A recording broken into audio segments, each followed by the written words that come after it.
Hello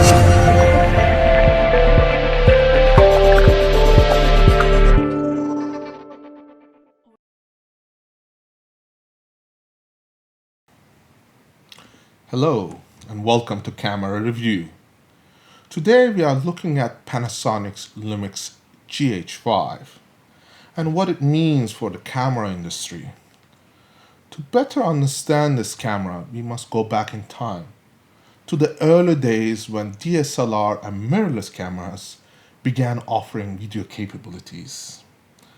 And talk about such cameras as GH1, Canon 1DC, 5D, and some other cameras with video capabilities that literally transformed the cinema industry and reshaped the camera market. On the one hand, as it has never happened in history, cameras with filming capabilities were becoming available to consumers from which new emerging talents were making their mark. And this is particularly important if you consider that the film industry was held by a few big companies that could afford film and the cameras that required huge production budgets. With the introduction of cameras like Canon 1DC, it was even possible to record 4K quality video that was almost exclusively reserved for the privileged few directors and filmmakers.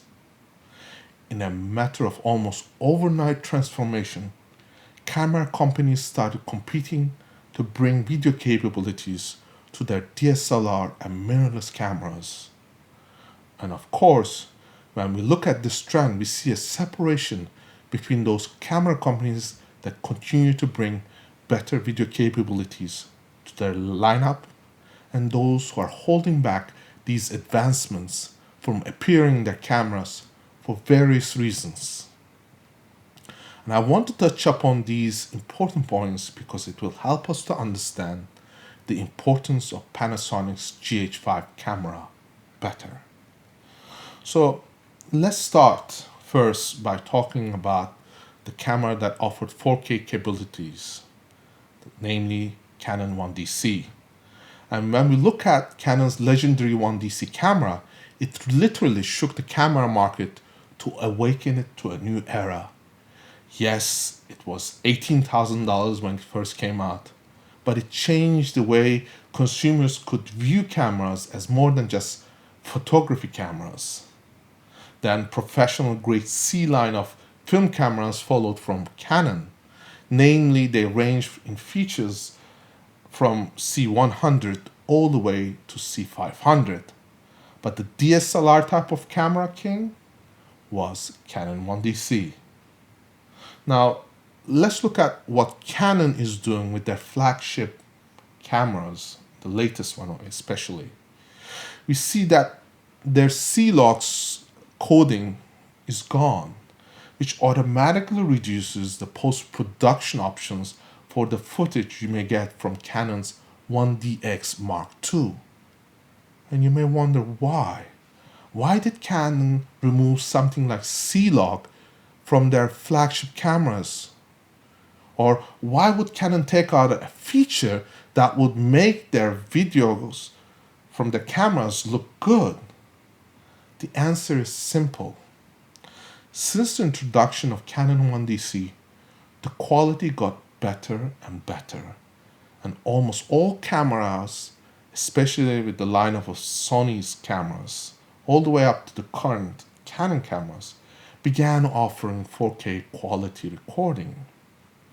Now you ask yourself this question: if you can capture really good footage with a great dynamic range from a DSLR, why would you pay 30 grand to buy a C700 camera?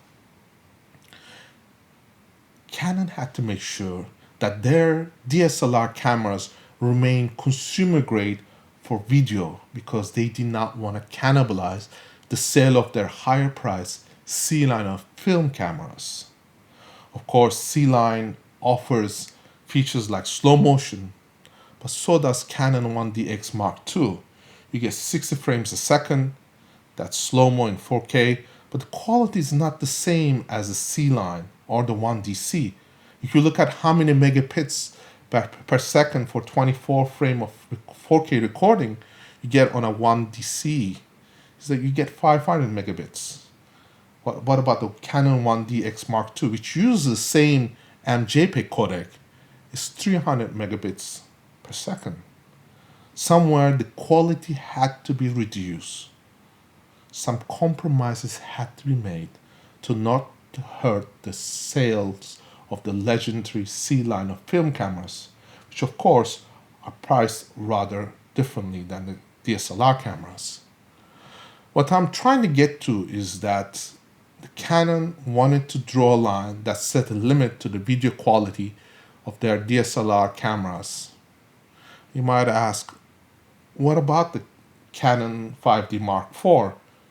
Well, notice that Canon 5D Mark IV has not really offered much improvement from the previous generation. You will notice that the recording quality is MJPEG, which is very hard to process. And it could have been any other codec which could have offered 10-bit or 12-bit quality recording.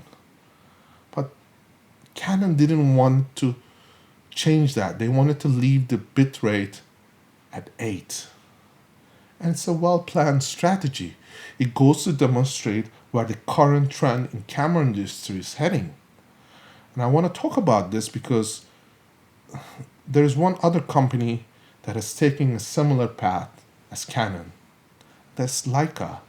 When we look at Leica's latest M rangefinder cameras, Leica M10, you see that they have removed video capabilities altogether. Why would they do that?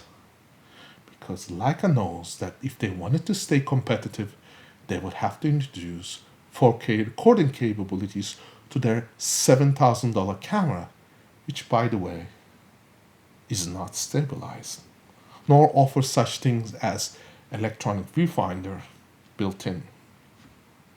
So that's what's going on in the camera industry. While the technology is moving forward, some camera companies are jumping off the wagon, while the others are offering less, even though they see that there's a high demand for better video capable cameras. So who's benefiting from all this? Namely, Sony and Panasonic.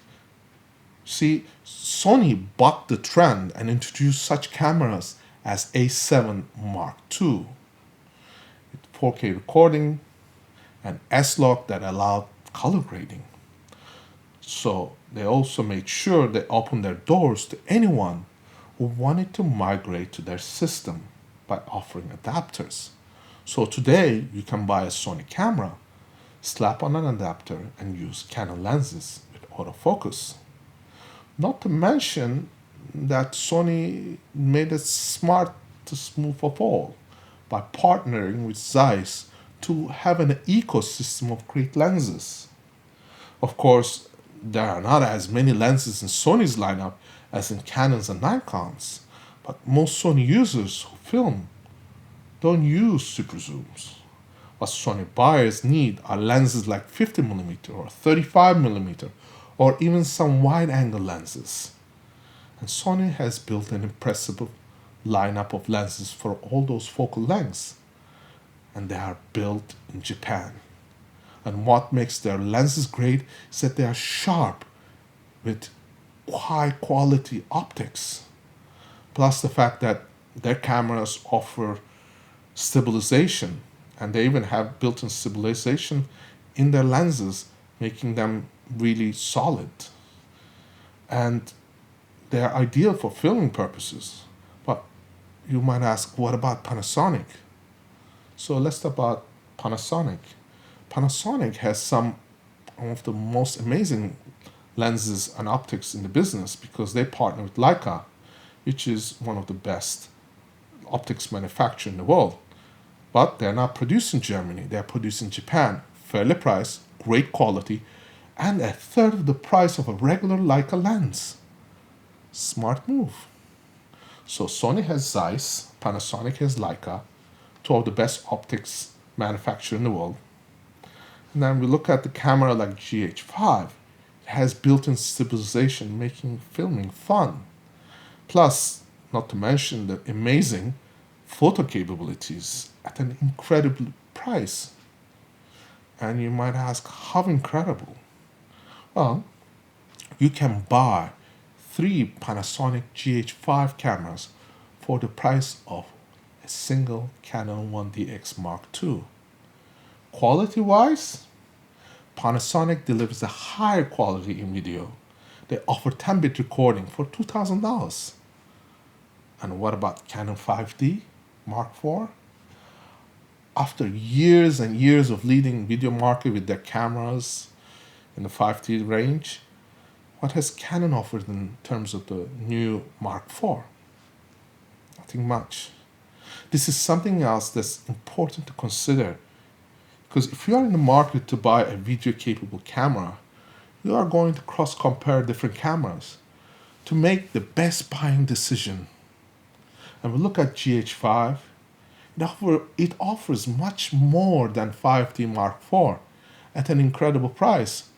And what Panasonic has done is to bring video recording quality to the table at a bargain price, and that's a smart move. The bottom line is that consumers are not dumb. This is what camera companies that had the hegemony over the market for decades don't understand.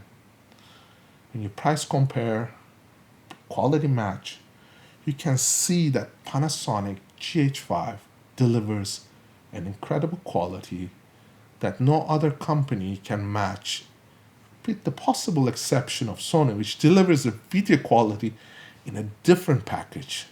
This is why they outsell other camera manufacturers. And there are, of course, dinosaurs that I haven't even mentioned. You heard of Nikon, right? They still have to introduce a proper video recording capable camera. And their D5 is the most disastrous camera they have ever produced in more than a decade. Their dynamic range and everything else, the issues goes on. And no wonder why they are faltering. I mean, I have almost the entire range of Nikon lenses. They're superb optics. I love them. I own them. I use them. But look what's happening. Nikon goes and makes their lenses in China. Quality plummets. Take a lens like Zeiss, that's made in Japan. Put it side by side with a Nikon. Build quality difference is obvious. When a company begins to cut corners on quality to deliver higher profit margins, they lose customers. That is the ultimate truth. And in the end, they bring on their own demise. It has happened time and time again. And I'm not just talking about the camera industry. Look at the automobile industry.